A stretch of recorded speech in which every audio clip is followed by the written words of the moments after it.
2024 के चुनावी महासंग्राम में बीजेपी के जो सांसद रणछोड़ बनना चाहते हैं उनमें कुरुक्षेत्र के सांसद नायब सैनी भी शामिल हैं। नायब सैनी 2024 के चुनाव में घाट को छोड़कर घर में वापसी करना चाहते हैं। घाट से मतलब कुरुक्षेत्र पार्लियामेंट है और घर से मतलब नारायणगढ़ है। 2014 में नायब सैनी नारायणगढ़ से न सिर्फ एमएलए बने थे बल्कि मंत्री बने थे। वो 2019 में कुरुक्षेत्र से सांसद बने और उसके बाद उनकी राजनीति का नज़ारा और मिजाज बदल गया है। नायब सैनी बड़े अरमानों के साथ पार्लियामेंट का चुनाव लड़ा था। उन्हें लगता था कि एमपी बनने के बाद उनका रुतबा बढ़ जाएगा और वो मोदी सरकार में पता नहीं क्या क्या हासिल करेंगे, लेकिन 5 साल के सांसद के अनुभव उनके लिए कड़वे रहे हैं। जहां जनता भी उनकी कसौटी को लेकर, उनके कामकाज को लेकर सेटिस्फाई नहीं है, उनकी परफॉर्मेंस को लेकर पार्टी हाईकमान भी सेटिस्फाई नहीं है, वहीं खुद नायब सैनी भी अब सांसद के तौर पर उभ चुके हैं और वो 2024 के चुनाव में लोकसभा की बजाय विधानसभा का चुनाव लड़ना चाहते हैं। नायब सैनी नायब हीरे की तरह 2019 में बीजेपी के एक मजबूत सेनापति के तौर पर कुरुक्षेत्र के महाभारत में उतरे और शानदार जीत दर्ज करके पार्टी की सीट को बरकरार रखा।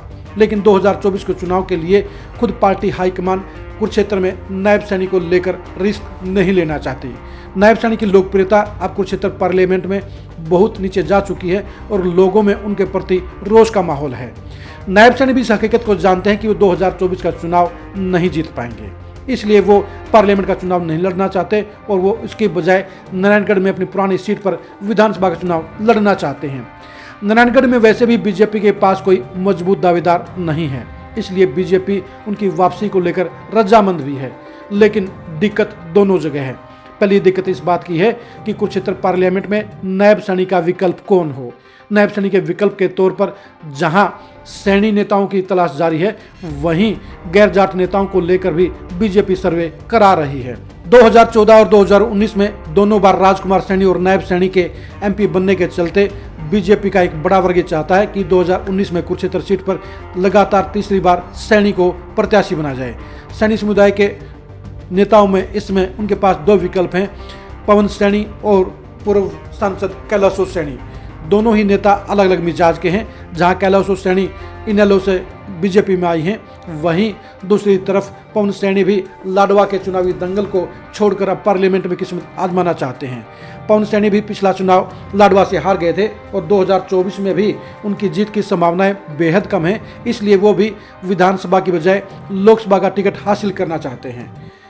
पवन सैनी की रुचि और बीजेपी हाईकमान के समीकरणों के हिसाब से उनके लिए बात बन भी सकती है, लेकिन पार्टी हाईकमान इसके साथ साथ एक गैर जाट नेता को यहाँ पर उतारना चाहता है। यानी सैनी बिरादरी के अलावा वो बनिया या पंजाबी बिरादरी से भी किसी अच्छे नेता की तलाश कर रहा है, एक मजबूत नेता की तलाश कर रहा है। बीजेपी हाईकमान कहीं न कहीं कांग्रेस के नवीन जिंदल और ओम प्रकाश जिंदल के फार्मूले को बीजेपी में 2024 में कुरुक्षेत्र में लागू करना चाहता है। यानी बीजेपी हाईकमान भी कुरुक्षेत्र सीट पर किसी मजबूत बनिया नेता की तलाश भी कर रहा है, जिसको चुनाव मैदान में उतारकर बीजेपी गैर जाट वोटरों को अपने साथ लामबंद करे। इसके तलाश के लिए ही बीजेपी हाईकमान के बड़े नेता सर्वे करा रहे हैं और कुरुक्षेत्र के सारे समीकरणों को साधा जा रहा है। अब देखने की बात यह है कि बीजेपी हाईकमान में क्या सैनी नेता को ही तीसरी बार टिकट दी जाएगी या जिंदल परिवार के फार्मूले पर किसी बनिया नेता को तलाश कर उसे टिकट देने का काम किया जाएगा। लेकिन बात हो रही थी नायब सैनी की। नायब सैनी के लिए कुरुक्षेत्र में अब कुछ नहीं बचा है। उनको पता है कि वोटरों में उनका क्रेज खत्म हो चुका है, उनके प्रति नेगेटिव माहौल चल रहा है और इसलिए अगर वो चुनाव भी लड़ेंगे तो हार जाएंगे। बीजेपी 2024 के चुनाव में किसी भी सूरत में कुरुक्षेत्र में जीत हासिल करना चाहती है। नायब सैनी की नेगेटिविटी के चलते वो अब उन पर दाव नहीं लगाएगी और उसके विकल्प के तौर में प्रत्याशियों की तलाश जारी है। लेकिन नायब सैनी के लिए दिक्कत यह है कि उनके लिए नारायणगढ़ में भी हालात अच्छे नहीं हैं। उन्होंने अपनी पत्नी को जिला परिषद के चुनाव में उतारा था और वो वहाँ पर चुनाव हार गई। पत्नी के चुनाव हारने के चलते नायब सैनी की प्रतिष्ठा को नारायणगढ़ में बड़ा धक्का लगा है। 2019 में जब बीजेपी नारायणगढ़ की सीट हारी तो यही कहा गया कि नायब सैनी के वहां से चले जाने के चलते बीजेपी को हार मिली है और ऐसे में 2024 के चुनाव में नायब सैनी को 2 बार टिकट मिलने की प्रबल आशा नजर आ रही थी। बीजेपी हाईकमान भी इसके लिए तैयार था, लेकिन नायब सैनी ने एक आत्मघाती गलती करते हुए अपनी पत्नी को जिला परिषद का चुनाव लड़वा दिया, जो किसी भी सूरत में जरूरी नहीं था। नायब सैनी ओवर कॉन्फिडेंस में आकर अपनी पत्नी को चुनाव लड़वा बैठे और हार का शिकार हो गए। इस एक हार ने उनकी सियासत की पूरी तस्वीर को बदलने का काम किया है। अब नायब सैनी के परफॉर्मेंस को लेकर, उनके दबदबे को लेकर पार्टी के अंदर भी सवाल खड़े हो गए हैं। ये कहा जा रहा है कि जब नायब सैनी एक जिला परिषद का चुनाव अपनी पत्नी को नहीं जितवा सकते हैं तो विधानसभा का चुनाव वो कैसे जितवा पाएंगे। नारायणगढ़ में वैसे भी इसमें कांग्रेस के समीकरण काफ़ी मजबूत चल रहे हैं। शैली चौधरी काफ़ी वोटों से वहाँ से विजयी हुई थी और 2024 में भी नारायणगढ़ सीट पर जीत का दावा कहीं न कहीं कांग्रेस के पक्ष में है। इसलिए नायब सैनी के वहाँ वापस लौटने के बाद भी बीजेपी की जीत की उम्मीद को पक्का नहीं माना जा सकता। लेकिन ये भी सच्चाई है कि नारायणगढ़ में अगर कांग्रेस को टक्कर देने का कोई काम करेगा तो नायब सैनी ही होंगे। असल में 10 साल के दौरान नायब सैनी ने नारायणगढ़ हलके में किसी भी दूसरे नेता को पनपने नहीं दिया है। वो बेशक 5 साल से नारायणगढ़ को छोड़ चुके हैं और कुरुक्षेत्र के एमपी हैं, लेकिन ये सच्चाई है कि उन्होंने सांसद बनने के बाद भी नारायणगढ़ का मोह नहीं छोड़ा है और इसलिए वहाँ पर किसी दूसरे बीजेपी के नेता को मजबूत नहीं होना दिया है। यही वजह है कि आज की तारीख में नायब सैनी के अलावा बीजेपी के पास नारायणगढ़ में एक भी मजबूत प्रत्याशी ऐसा नहीं है जो रामकिशन गुर्जर और उनकी पत्नी शैली गुर्जर को मुकाबला देने और हराने की क्षमता रखता हो। इसलिए मजबूरी में बीजेपी हाईकमान को नायब सैनी को दोबारा नारायणगढ़ की टिकट देनी पड़ सकती है। लेकिन हालात बता रहे हैं, लेकिन ज़मीन बता रही है, लेकिन माहौल बता रहा है कि नायब सैनी के लिए 2024 में नारायणगढ़ में बिल्कुल भी अनुकूल माहौल नहीं है। यानी वो एक बार फिर से वहाँ हार का शिकार हो सकते हैं। 2014 में चुनाव जीतने के बाद नायब सैनी का कद 2019 में सांसद बनने के बाद बढ़ गया था और यह लग रहा था कि नारायणगढ़ में और पूरे उत्तर हरियाणा में नायब सैनी ही सबसे बड़े बीजेपी के चेहरा हैं, सबसे दमदार नेता हैं। लेकिन जिला परिषद में नायब सैनी की पत्नी की हार ने यह साबित कर दिया कि नायब सैनी के पर्सनल पकड़ और पर्सनल वोट बैंक इतना नहीं है कि बीजेपी उन पर भरोसा कर सके। वो बीजेपी की आंधी में, बीजेपी के तूफान में वहाँ से एमएलए और एमपी बनने में सफल रहे थे, लेकिन अब उनका ग्राफ काफ़ी डाउन जा चुका है और ऐसे में उनको टिकट देने पर भी गारंटी नहीं है।